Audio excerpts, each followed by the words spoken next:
marretada, bem-vindo a mais um Marreta Podcast. Eu tô aqui com o Bueno, fala Bueno. Olá, pessoas. E o salve, sempre salve do Marretinha. Bom dia, boa tarde, boa noite, marretas de todo mundo.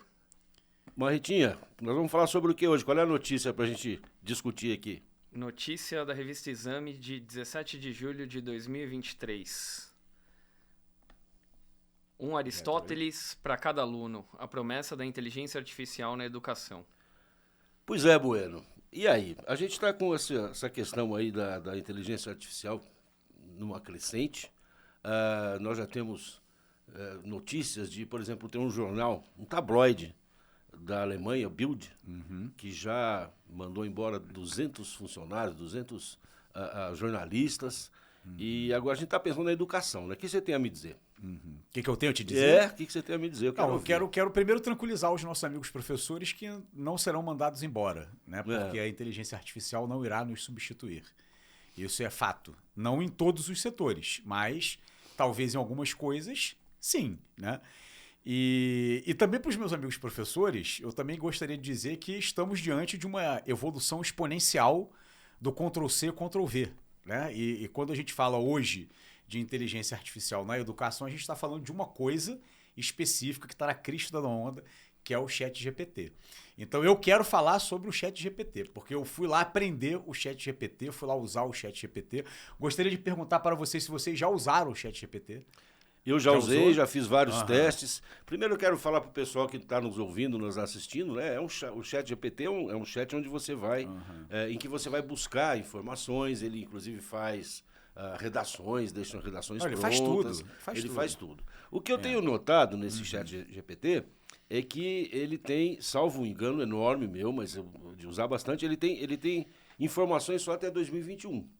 Tanto que se você pergunta faz uma pergunta mais recente, ele sai na tangente e não responde. Sim, mas aí você está usando a versão que é gratuita. Né? Então a gente está na versão .4, né, se eu não me engano. Tá. A .3 ela é gratuita, a .4 ela já não é mais gratuita. E você está usando essa versão .4? É R$100, né, que custa por mês. E é absurdo, né? Absurdo. Eles já corrigiram uma série de coisas que não existiam na outra versão. E a tendência é que isso vá evoluindo cada vez mais. E eu acho que a briga toda é a gente perceber assim, a inteligência artificial ela substitui o quê? Ela agrega em quê? Ou ela atrapalha em quê? Né? Então, assim, trazendo um pouco do universo da sala de aula, a gente percebe que os professores estão bem assustados, né? Existe um susto muito grande, porque, cara, é bizarro, assim, é bizarro, porque você pergunta lá qualquer coisa, você pede qualquer coisa pro ChatGPT, eu quero fazer uma pesquisa sobre alguma coisa, eu preciso escrever um relatório sobre a independência do Brasil, quero fazer qualquer... Cara, ele faz e faz muito rápido. E faz de maneira inédita, né? Porque não tá lá, né? Não é que ele tira de algum lugar, ele faz na hora mesmo, né? É uma inteligência que vai aprendendo, é regenerativa, né? Então é um negócio, assim, realmente assustador. E tem muitos professores que estão perdidos. Eu acho que a discussão é um pouco por aí, né? Não, primeiro que eu entendo que ele faz através de informações que ele vai buscar na própria internet, né? Sim, ele tem, assim, um banco de dados, ele vai buscando... Sim. É um Google mais Mas modernizado. não é só um Google, né? cara, porque ele produz, né? Tipo, se você pedir para ele, por exemplo, vou produzir, produz para mim, por exemplo, uma redação nota 1000 no Enem sobre isso. E ele sabe já produzir a redação nota 1000 no Enem, porque ele sabe lá os 5 critérios do Enem, ele já mapeou as redações nota 1000 do Enem, entendeu? E ele produz na hora uma redação nota 1000 inédita, entendeu? Para você. Fala, Marretinho. Você falou anteriormente sobre a estabilidade dos empregos, dos professores. Pensando em todos os empregos em geral que estão sendo perdidos à torta e à direita o tempo inteiro. Por que não ficar preocupado? Cara, porque assim, eu penso que de uma certa forma, né, o ChatGPT ele nunca vai substituir o professor. Né? Ele é a inteligência artificial, ele pode substituir a feitura de um trabalho, mas ele não substitui a interação, né? Não adianta, não vai acontecer. Né? Se você pegar, por exemplo, né, até uma informação de um outro podcast, que acho que o Marretinha pode citar aqui, né? Do Data alguma coisa, que eu não me lembro o nome deles, mas que eles são especialistas, né, em data, né? E eles falam exatamente sobre isso, né? Que você tem uma curva de risco para determinadas profissões e que, por exemplo, a curva de risco para os professores ela é muito pequena, entendeu? Diante da tecnologia. A interação ela vai acontecer, ainda que a interação seja mediada pela máquina, né? Mas ela vai acontecer. Então, Bueno, eu concordo com você. Eu acho que nada substitui o professor, né? Então, o professor com certeza não vai perder esse emprego ou talvez perca, talvez haja uma diminuição da necessidade de professor quando eu falo em cursos. Sim, não em escolas. É para elaboração de questões, deixa cara. eu só terminar. Não em escolas formais, mas em cursos, elaborações de questões e tudo mais. Então, há uma perda aí sim. Mas uma outra coisa que eu quero te perguntar é a seguinte.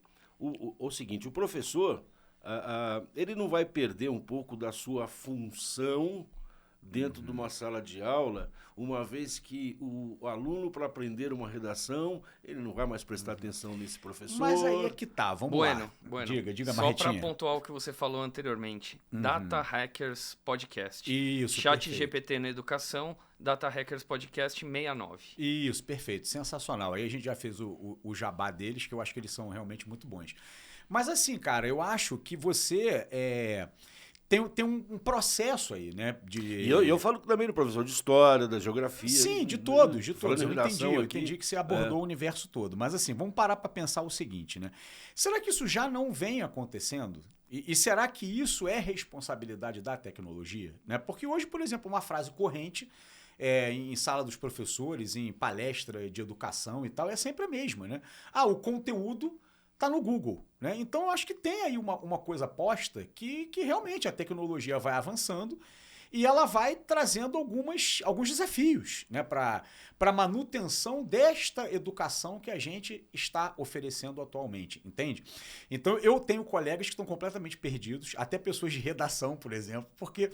são os primeiros, eu acho. E tem um negócio no ChatGPT que, por exemplo, você pergunta para ele se foi ele que fez. Né? Então, você pode pegar uma redação inteira de um estudante, entendeu? E falar assim, pô, foi você que fez? E normalmente ele vai responder que sim, né? Porque vai chegar um momento que realmente vai ser tudo...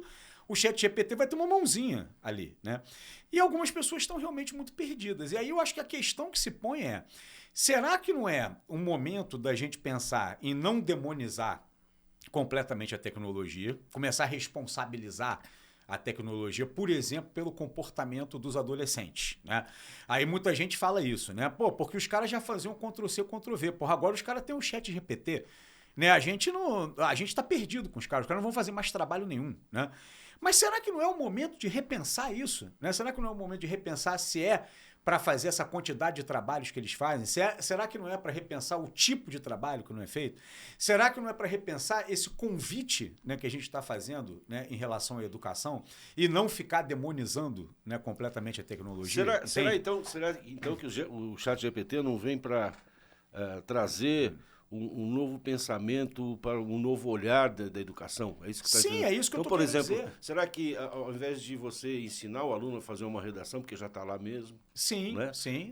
Você ensinar outras habilidades aos alunos? Sim, por que não você pegar uma redação, né, que é produzida pelo ChatGPT e analisar, né, essa redação? Entende?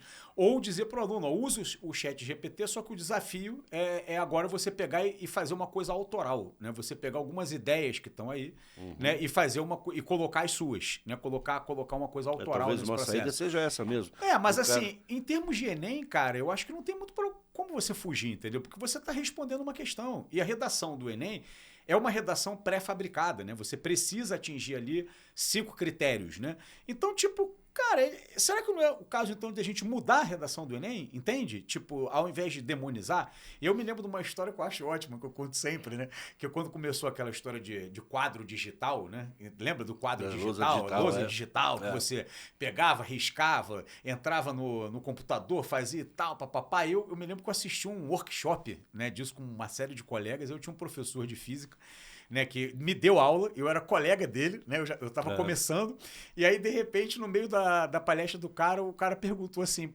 putz, vocês estão entendendo? Tá legal para vocês? Vocês vão usar isso? Aí o cara levantou o dedo e falou assim, olha, me chama quando faltar luz, entendeu? Porque eu não quero usar isso, porque já tem uma resistência. E aí eu acho que então, mas você acha que ainda existe essa resistência? Quer dizer, você acha não? Existe ainda uma resistência muito grande dos professores com relação ao uso da tecnologia da inteligência artificial. Sim. Não é? Sim. E eu fico pensando aqui, Bueno, e você pode me ajudar muito nisso, que você é super craque na educação, qual a saída mesmo do professor, né? Como é que um professor de geografia, como é que um professor de história vai conseguir trabalhar em sala de aula sabendo que existe essa inteligência artificial por trás, né? Sim, não por trás dele, mas por trás dos alunos, como background, né, de conhecimento. Sim. Eu acho assim, que esse é o momento até dos próprios professores se apropriarem, né, da própria tecnologia. Porque uma das maiores dificuldades que a gente tem é repertório, né? Porque quando a gente prepara uma aula e acerta na preparação, a gente tende a repetir essa aula. E aí seria legal pegar para o ChatGPT e dizer assim, olha, eu preciso dar uma aula sobre verbo to be, por exemplo. E aí ver o que ele faz, né? E provavelmente ele vai fazer uma coisa diferente do que você faz. Você acha que o ChatGPT pode ajudar, inclusive, o professor? Sim, eu acho que ele precisa. Numa palestra, numa apresentação de aula. Sim, tudo. Eu acho que precisa ser incorporado. E também eu acho que a cobrança, a avaliação, né, que é feita dos estudantes, o convite ao trabalho dos estudantes, ele precisa ser repensado.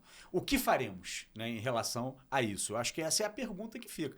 Não é bem a tecnologia que a gente está discutindo. É como que a gente casa essa tecnologia, que é inevitável, né, com aquilo que a gente está entregando, né, na educação, aquilo que a gente pretende entregar na educação. Para mim é um pouco isso. Fala, Marretinha. Lembrando que no começo de julho, a Holanda proibiu todos celulares e outros aparelhos eletrônicos em sala de aula, indo num movimento completamente oposto a esse que está sendo conversado aqui hoje. Mas você sabe que isso aconteceu no Brasil também no início. Sim, acontece. Né? Olha, não. Eu me lembro que existe um bloqueador de celular. Sim, bloqueia site, bloqueia celular. E o professor entrava na sala com esse bloqueador, que é para o aluno não usar o celular. Eu me lembro de, como professor, placas, né? Olha, desligue seu celular. Mas isso acabou, porque não tem mais como você dar aula sem usar o celular. Mas vamos lá. Às vezes em sala de aula você até fala, olha, entra agora no teu celular e pesquisa tal coisa. Quer dizer, o celular, que também é parte do início dessa inteligência artificial, hoje ele faz parte da educação. Né? Sim, ele está na sala de aula como um apêndice para o professor. O que não quer dizer... Basta saber usar. Né? Exatamente, é esse o ponto. Eu acho que não quer dizer que a gente vai também liberar geral e vai sair incorporando de qualquer jeito. Você tem que incorporar pedagogicamente. Né? Porque se você também não pautar, a coisa não vai funcionar, né? Você tem que dar limite, né? Então, por exemplo, você é a favor ou contra a utilização do celular na sala de aula ou do ChatGPT na sala de aula? Depende, né? Porque se estiver sendo mal utilizado, se estiver sendo um desvio, né? Se não está colaborando com aquele espaço educacional que está sendo criado ali naquele momento, tem que ser limitado mesmo. E precisa ser limitado, né? A gente precisa dar o limite. Nós, adultos, é que precisamos dar o limite. Sabe o que eu acho, Bueno? Se você concordar comigo, nós batemos uma marreta. Sim. Né? Senão, a gente vai discutir. Eu acho que essa década de 20, agora de 2020, né? A gente fala década de 20, parece que é. Mas essa década que nós estamos, existe aí um desafio muito grande na educação, que é como aprender ou como levar a educação juntamente com a inteligência artificial, no caso, hoje o ChatGPT, mas outros aparecerão. Muitas outras coisas, né? Tem muitas outras coisas. E eu acho que aqueles educadores, aquelas escolas, instituições de ensino que souberem lidar com isso e começarem agora a discutir, a aprender, como nós fizemos aqui, como você está fazendo brilhantemente, essas escolas e educadores, etc., terão um futuro muito melhor, porque não tem como a gente dizer que isso não vai ficar. Isso chegou para ficar. Batemos a marreta assim? Batemos a marreta. É isso Muito aí. bem. É isso aí. Bom. Muito obrigado, Bueno, Marretinha. Valeu, pessoal. Grande abraço a todos.